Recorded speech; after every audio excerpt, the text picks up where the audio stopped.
ভাই বসে একটু বাইরে হিট করিস, বাইরে বাইরে একটু হিট বাইরে। আসসালামু আলাইকুম ভিউয়ার্স, আশা করি আপনারা সকলেই ভালো আছেন। ফরিদপুর ফিশিং ইউটিউব চ্যানেলে আপনাদের সকলকে স্বাগতম। আজও আমরা চলে এসেছি মধুমতি নদীতে মাছ ধরার জন্য, কিন্তু আজকের কাহিনীটা একটু অন্যরকম। আজকে আমরা এসেছি অন্য একটি সাইডে। এই সাইডে নাকি বড় কিছু মাছ হিট হয়েছে, সে সেটি শুনে আমরা এই স্থানটিতে এসেছি, দেখি কি হয়। অনেকে হয়তো গতকাল একটি ভিডিও বা পোস্ট দেখছেন বিভিন্ন গ্রুপে যে মধুমতি নদীর বাঁশতলা পয়েন্টটি থেকে বিশাল সাইজের দুটি কাতল মাছ হিট হয়েছে।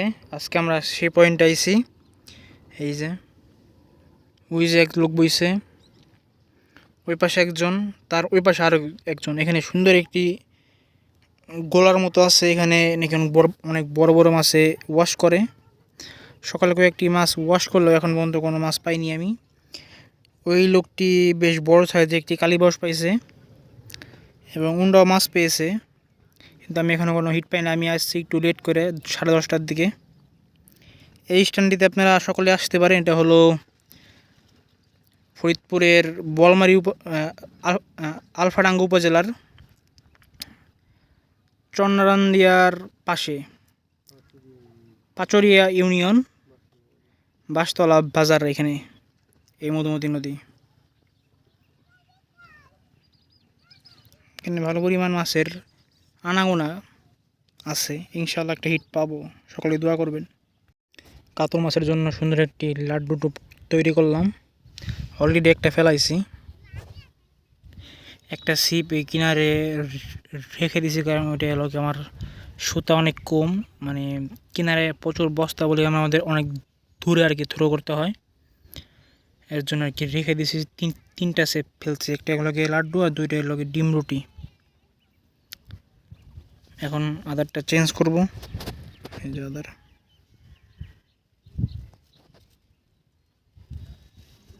এখন আমরা আছি মধুমতির সেই পাড়ে, আমরা বসি ওই অপোজিট সাইডে। মধুমতি নদীর পাড়ে কোনো কিছু থাকুক বা না থাকুক, বাট এখানে প্রচুর পরিমাণ বাতাস আছে। এই বাতাসের কারণেই এখানে যে সূর্যের তাপ, সেই সূর্যের তাপ দিয়ে আর কি শরীরে খুবই কম লাগে।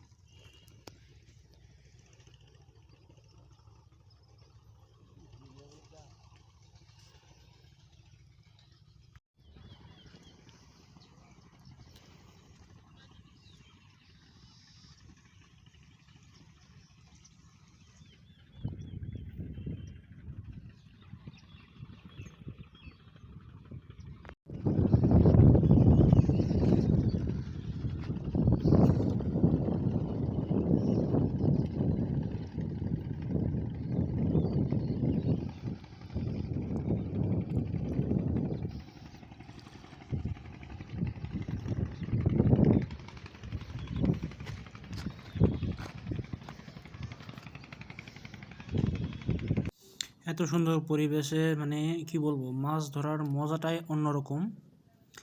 বড় মাছের কোনো হিট পাচ্ছিলাম না বলে হাত ছিপ দিয়ে একটি ঘায়রা মাছ ধরলাম। একটি মাছ ধরার পরে বাকি যে ঝাঁক ছিল, সম্পূর্ণ ঝাঁকটি আর কি চলে যায়। সো একটা দিয়ে কাজ চালাতে হলো আজকের মতো।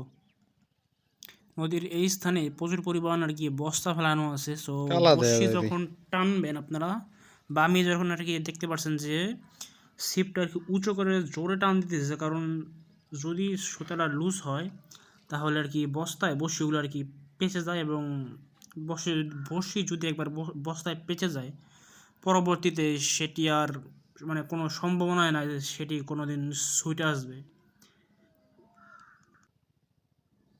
মাছ ধরার যে সিজন রয়েছে তার মধ্যে একটি অন্যতম মাস হলো এই এপ্রিল মাস। এই এপ্রিল মাসে নদীতে প্রচুর পরিমাণে, এক কথায় বলতে গেলে ভরপুর হিট হয়। নভেম্বর এবং এই এপ্রিল মাসে আমি প্রতি বছর আর কি সর্বোচ্চ পরিমাণ হিট পেয়ে থাকি আর কি। আমি আর কি যতদূর পেয়েছি, আমার কাছে মনে হয় এই দুইটি মাসে আর কি প্রচুর পরিমাণ মাছ হিট হয় নদীতে আর কি। গত বছরও ভরপুর মাছ ধরেছিলাম এবং এবছরও ধরলাম আলহামদুলিল্লাহ।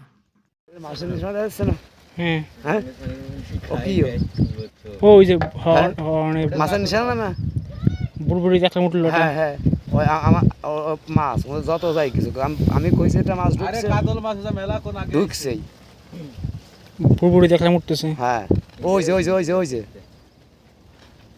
ভাই বসে একটু বাইরে হিট করিস,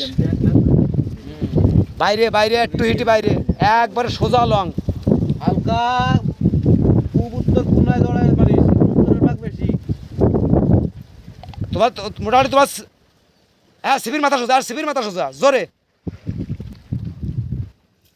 ও আরো আরো হাত 10 ওই জায়গায় থাক পড়ে। তা ওই ওই ওই তো ওই জায়গায় ওই যে মাছ উঠছে গুড়িয়া মাছ একটা।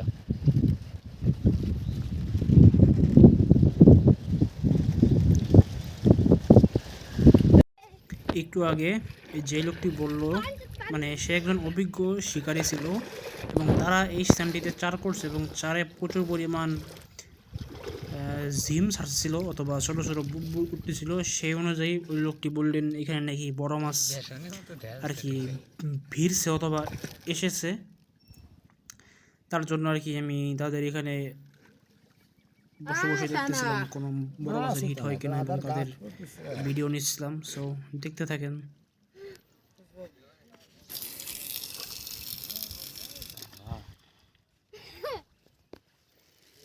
ওনাকে বসে সাথে ফেঁসে যাবেন নাকি?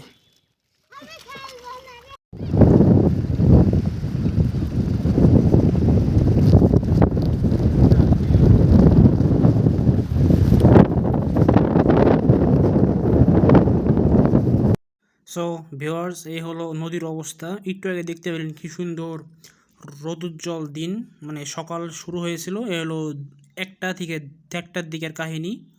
নদীতে রীতিমতো ঝড় উঠে এসেছে, কালবৈশাখী ঝড়। এখন এত সুন্দর চার করার পরে চারে মাছ ভিড়ছে, এখন সকলেই আর কি উঠে যার যার মতো চলে যেতেছে, কারণ এরকম নদীর চরাঞ্চলে প্রচুর পরিমাণ বজ্রপাত হয়।